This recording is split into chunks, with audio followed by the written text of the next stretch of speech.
And whether you accept it or not, whether you reason your way out of it or not, whether you justify or not, we know in our heart of hearts that we were made by a creator and we were made for something beyond this world. We have a conscience that we feel bad when we do something wrong. We feel good when we do something right.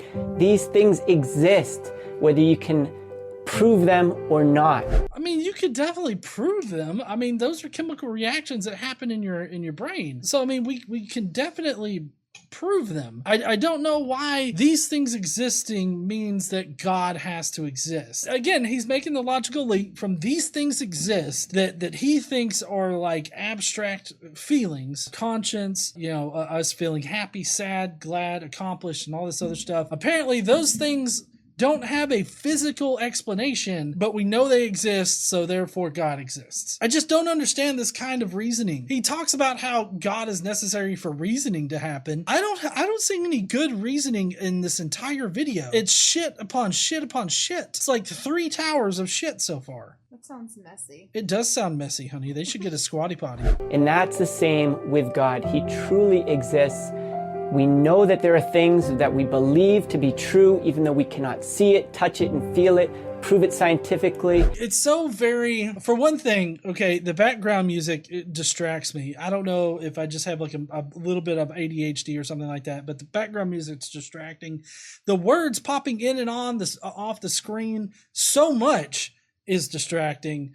And it's hard for me to like read it and listen to him at the same time. What he's saying here is there are many things that we can know to be true without 100% infallible physical evidence. What things? I mean, I feel like he's talking about abstract thoughts and feelings, right?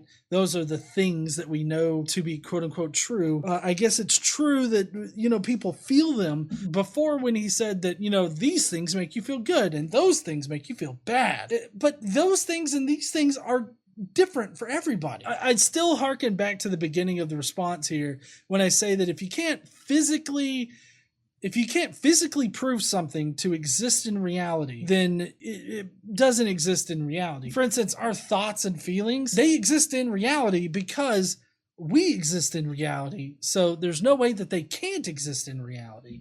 Now, the things that we think about don't exist in reality necessarily, but our thoughts do exist in reality, not the truth of those thoughts. I feel like this guy is taking these things that he thinks are abstract things with no connection to the physical world. They do have a connection to the physical world, but he thinks that they don't. And therefore, that means that God is possible and definitely exists because these things also exist. On that note, just because one thing doesn't exist in reality doesn't mean that another thing absolutely has to exist in reality unless there's some kind of causal connection between the two.